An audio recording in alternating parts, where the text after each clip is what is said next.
Hello, welcome to Happy Time Podcast with Gail Coot.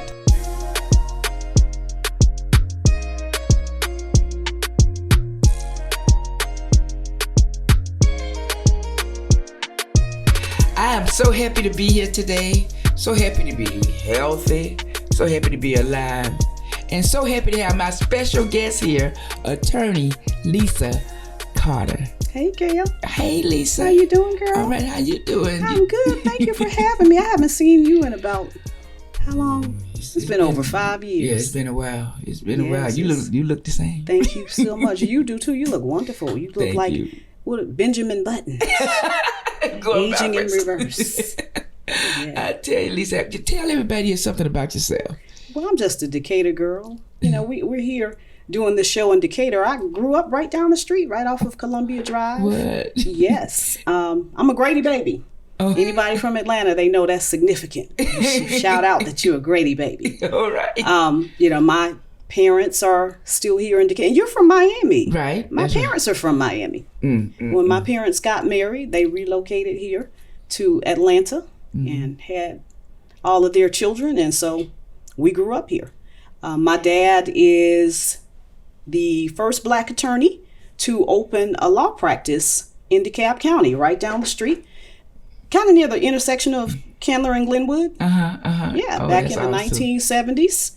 And his office is in the same place that it's been for a very long time. My brother is an attorney also, so my brother works his office. I work there, but then I moved on to do some different things. And that's it. We just, you know, one of the original Decatur family. We lived in Decatur when Decatur was mostly white. Oh, okay. Yeah, okay. People don't believe that when I said all of this used to be. They say Decatur had Not white us. flight. Decatur had white flight back in the 1980s, early 1980s. You did a documentary too, didn't you? I did. My second career is film production. And so for many years, I practiced family law. And in doing family law, I would encounter a lot of men, you know, just dealing with the issues of child support and custody and visitation with their children and conflicts with the mothers of their children. And so the repeating story that I would hear is, I'm not a deadbeat. I'm not a deadbeat. And so, you know, I just embarked upon, what is this whole deadbeat thing? What is this about? So out of that came a documentary called A Fatherless Child, Diary of Absence. And it just explored the concept of, quote, deadbeat dads. And what I discovered in my research and in my filming is that most fathers that are absent from their children's lives are not absent because they're deadbeats. You know, a lot of men don't know how to be fathers.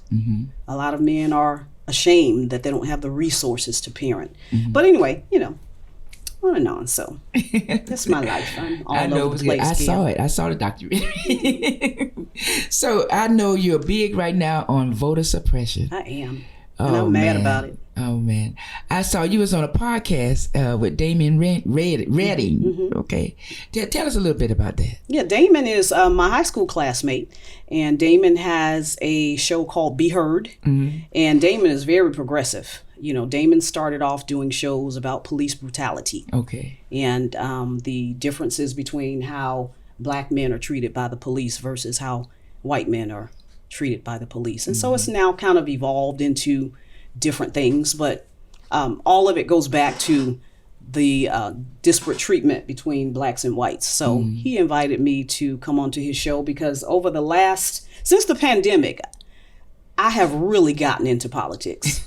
Prior to the pandemic, I was not this much into politics, but being at home, working from home and watching television all day and hearing things in passing, I started, you know, just really realizing that under the presidency of Donald Trump, there were some problems.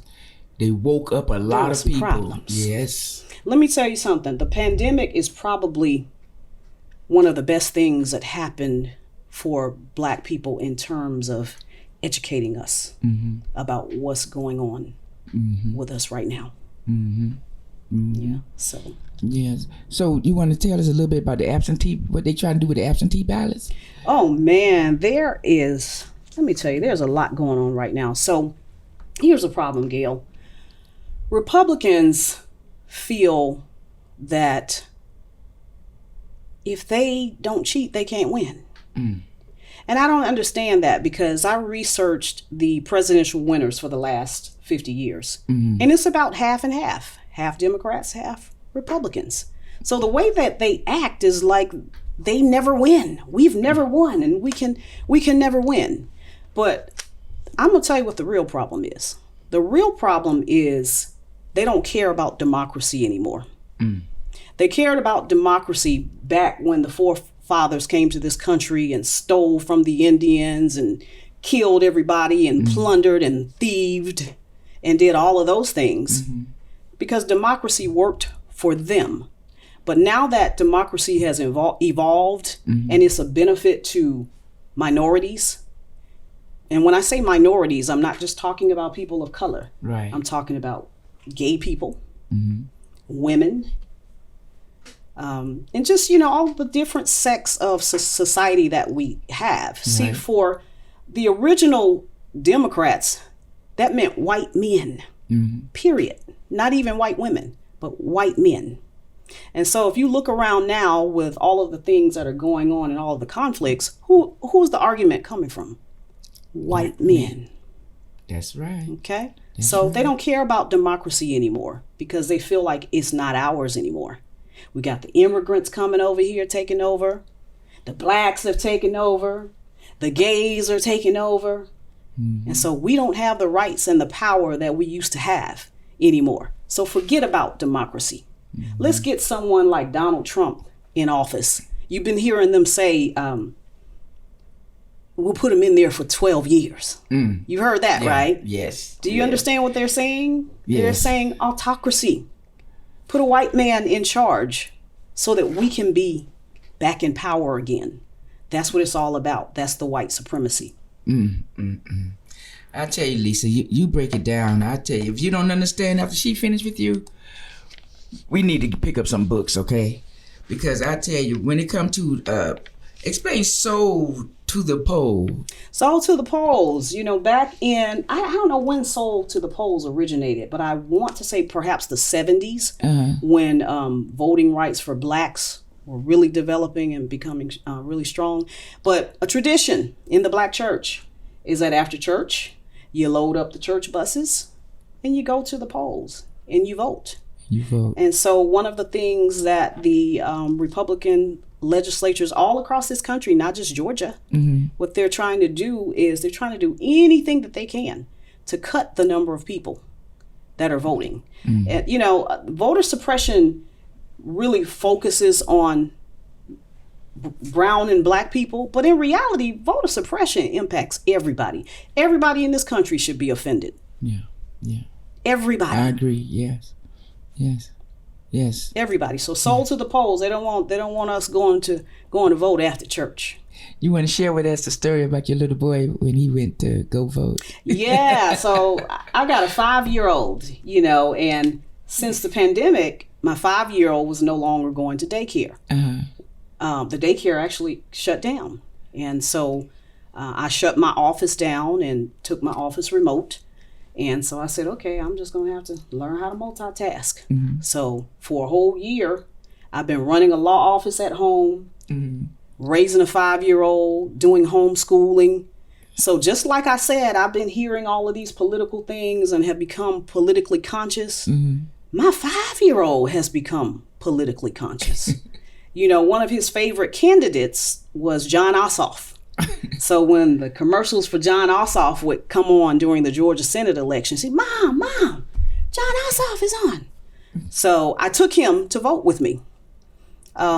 Because like a lot of women who have been impacted by this pandemic, we don't have babysitters.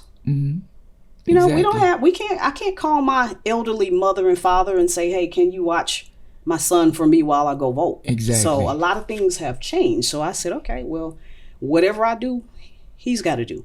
So I took him to, first, before we left, I said, son, where are we going? We're going to the vote station. Son, what are we going to do?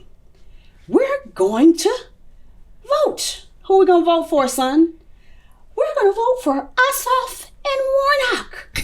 Why are we voting, son? to give Joe Biden some helpers. I said, all right, you got it. So we go, we vote. I take him through all of the steps at the poll. I tell him everything that's happening. I translate it to the mind of a 5-year-old. When we get to feed the ballot into the machine, the lady said, here, you do it. So she let him do it. He fed the paper in. So when we left the voting booth, we walked out and the line was wrapped around the building. And so my 5-year-old walked out and he saw all these people. He said, hey guys, guess what? I voted for the first time. And all the people was like, yeah.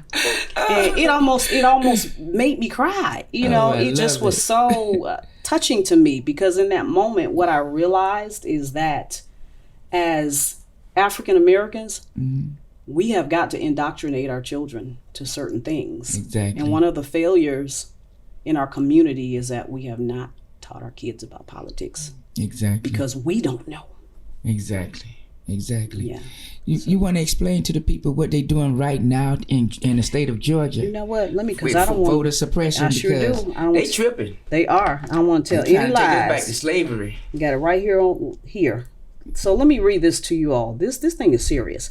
So here are some of the things that they're doing. They are trying to shorten the period of early voting. They're trying to prevent ballots from being mailed out more than 4 weeks before an election. They're trying to reduce the number of ballot boxes. They're even trying to get rid of being able to use a ballot drop box in the first place. One of the big things, we got to talk about this.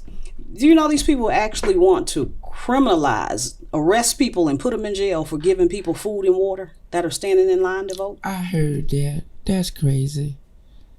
It's crazy. But it's nothing new. What we have to remember? We have to remember our history.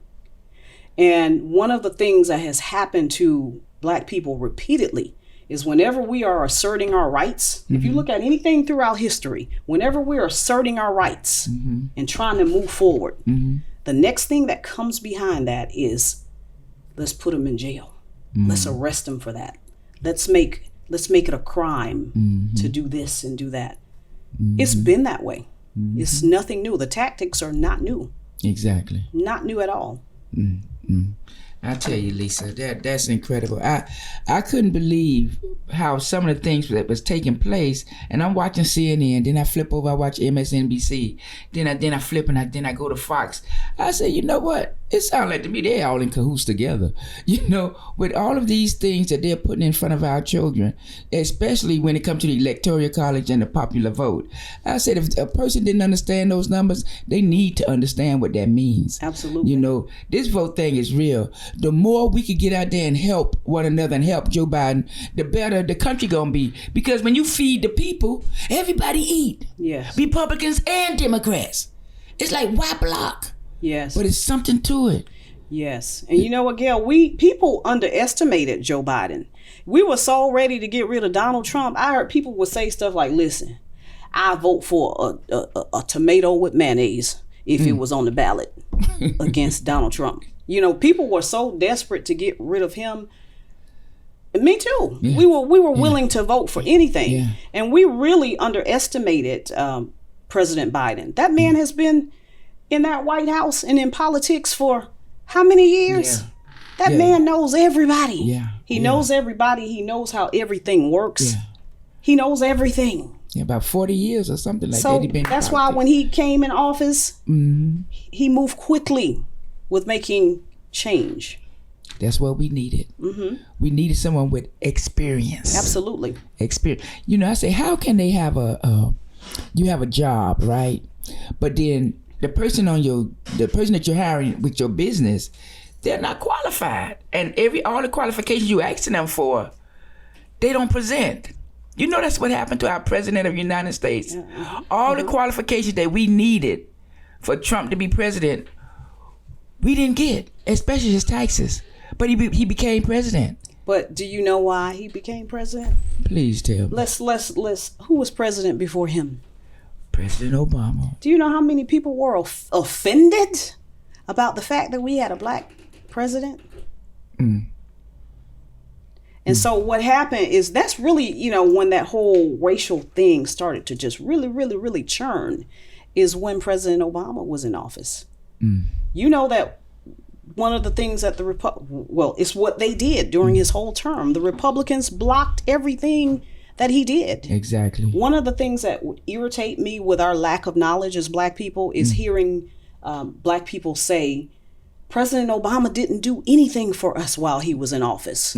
President Obama could not do anything. Do you see what's happening with Joe Biden right now with the Republicans? How it's so difficult to get anything done? Exactly. Because they won't even vote for what's right. That's right. They had a meeting when President Obama was in office, the Republicans, and they said, look, that Mitch McConnell, no matter what he tries to do, we're not going to have we're going to vote against it. I saw that. Somebody had recorded it. We're going to vote against it. Yep. Whether it's good or bad. Yep. I actually saw that. And the thing that broke President Obama's heart has now come up again in the last 2 weeks, which is the guns. We said we weren't going there, but right. Well, President Obama tried to deal with that, and they voted against it.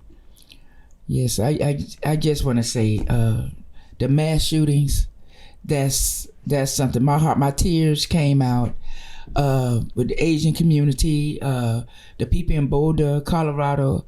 I just want to say I am so truly, truly sorry. Yes. So sorry. I can't even go there with your pain. I wouldn't know what it felt like to go to the grocery store and then not go back home. Yes. Or have a loved one that went to the grocery store and I didn't see him again.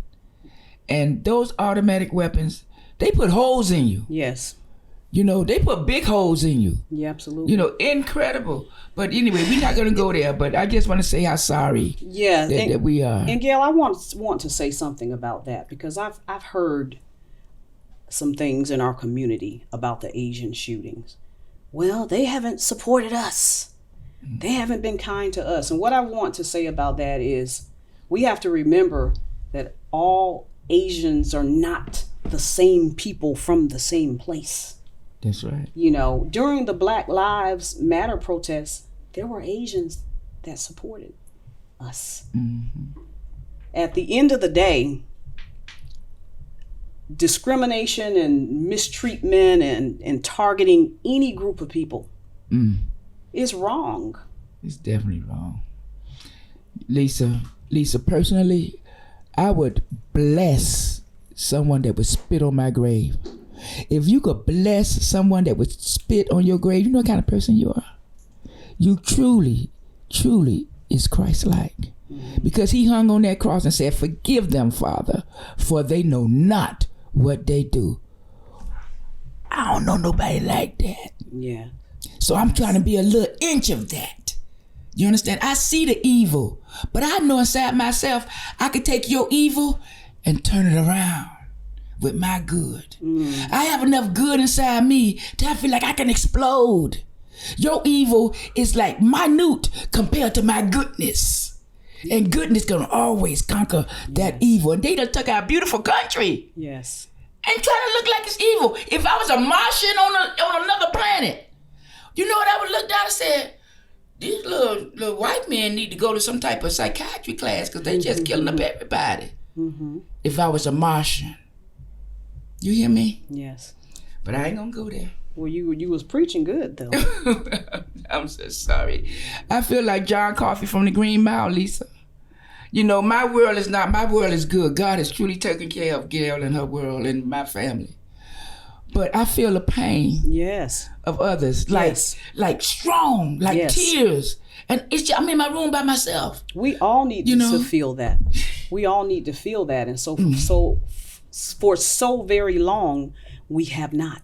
During this voting season, in one of the states, I believe it was Texas, this issue came up with them wanting to place one ballot drop box per county. And in this particular county in Texas, one county had like 1 million people just in that one county. And they want one box? One drop box. They wanted one drop box.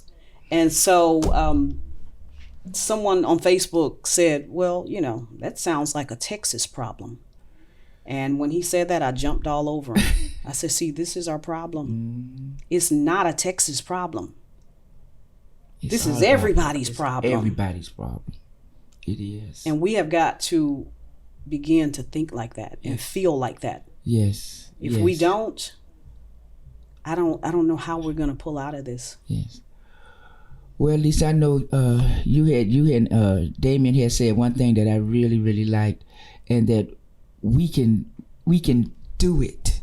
No matter what they bring to us, we can do it. I think he said move the goalpost. They keep moving the goalposts. Keep moving the goalposts, and we gonna keep trying to kick the ball. We gonna keep trying to run. We gonna keep doing whatever we have to do. Whatever they bring to us, we still gonna stand out and fight. It's like we ain't the same black folk from 1932. Yes, what people have on those shirts that say, "I am not my ancestors." I am not my ancestors. You better check yourself before you wreck yourself, because I'm telling you, we are not the same. Okay, so bring peace, love, joy, happiness. Give us the rights that we worked hard for. Yes. We're not trying to take over. We just want to live amongst you. That's it. Yes, and that's the thing. Equality. I don't know why they feel like the concept of equality means that they are getting less. They are so threatened by equality. All we're saying is treat me like you get treated. That's it. Give me the benefits that you get. That's it. I won't bother you. That's it. You don't bother me. You know, this whole concept of black people being violent and listen, one of the things that I remember about growing up in this area back when it was white is when white flight took place, there were still a few sprinkles of white people still in the community and still in my high school. But guess what? We didn't mistreat those people. Nope. All it took was one black person to say, oh, he's cool. And we embraced that person. Now, we might have gave him a nickname and called him white boy. Hey, white boy. But we didn't mistreat white boy. That's right. So all we're asking is, if we are the one sprinkle that's left in your white communities and your white school, say, oh, she's cool. I won't even get mad if you call me black girl. Just treat me equal. You call me black girl.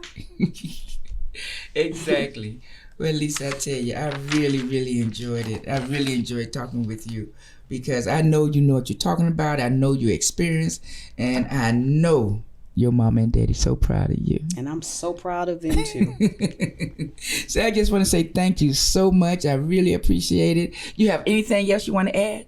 Listen, y'all, no matter what they throw at us with this voter suppression, we've got to be like a beehive that's up high on a tree, and somebody came along with a long stick and poked us. And we just got ticked off and spread all out and went on a rampage. We need to go on a rampage at those polls. No matter what they throw at us, we need to figure out a way to be at those polls and to vote. And not just for the presidential election, but the midterms. Exactly. The midterms is one of the most important phases of the election period. The midterms is where the team is made and solidified. So we voted and we put President Biden and Vice President Harris in office. But guess what? If we don't go out to vote in the midterms, what's going to happen is the Republicans are going to win. They're going to take over. Then they're going to gain control back in the House and the Senate. And we really won't be able to get anything done. Exactly. We need this voters' right bill. We hadn't talked about that. This voters' rights bill. Why are we still fighting over the same thing that our ancestors? And they're trying to pass that now, aren't they? They're trying, but they're up against so much opposition by the Republicans because of the filibuster. Okay. The filibuster rule basically means they can just tie up the whole topic and the whole vote. Just tie it up, and then just keep it from passing. The thing they're trying to block every avenue they can to keep us from getting to those polls and keep us from voting. Whether it's right or wrong. Whether it's right or wrong. And most what they're doing right now is wrong. It's all wrong. When I listen to it on CNN, it's all wrong. Yeah, it's beyond wrong. It's evil. It's evil. It is evil. It really is. But we could do this. We could come together as a people, not just black people, Asian people, white people. You know, I tell people, I say, Harriet Tubman, who I have on my wall at my house, Harriet Tubman, the Underground Railroad, that was white people. That was white people helping black people to escape. That's correct. Okay, yeah. So if we all, the goodness inside of you, the Christ-like inside of you, treating somebody like you want to be treated, if that could come out, we can't stop the evil unless we conquer it with good. And we got to show good. I saw a little white lady in Kroger's.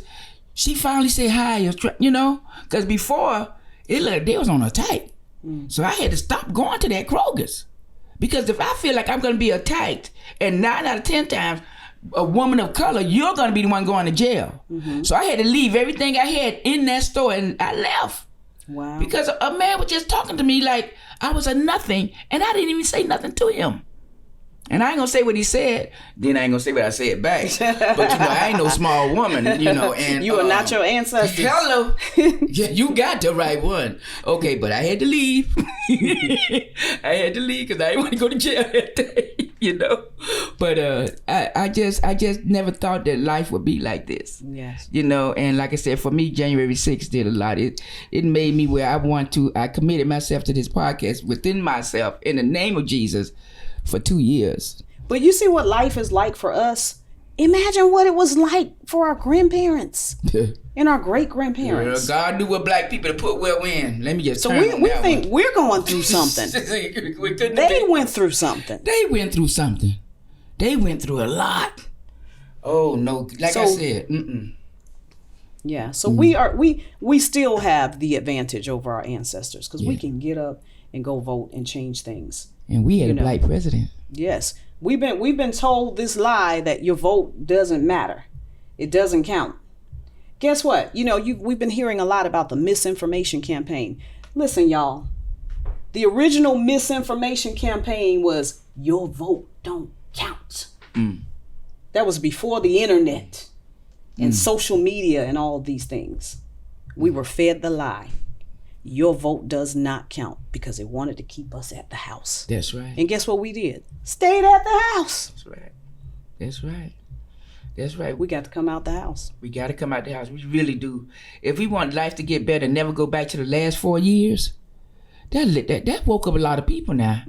You know, I call it a lesser evil for a greater good. Maybe we as a people had to see something like a Donald Trump. Yes. To make us understand. So we will start educating our children on politics. We absolutely did. Educating our children on finances, way before they get to be adults. Start your kids a little small business, anything to show a child that it's more to life than just going outside and play. So all I can say is the last 4 years was something I don't never want to see again. Absolutely. And the pandemic, even though it's a terrible thing, it put us in a place where our eyes had to be open. If this pandemic had not happened, we would not have any idea of all of the things that went on during the Donald Trump presidency because we wouldn't sit still long enough to see it and to hear it. We were forced to sit still. Like I said, a lesser evil for a greater good. Absolutely. Thank you, Lisa, so much. Thank you for having me. You are so gorgeous. Thank you. All right, y'all.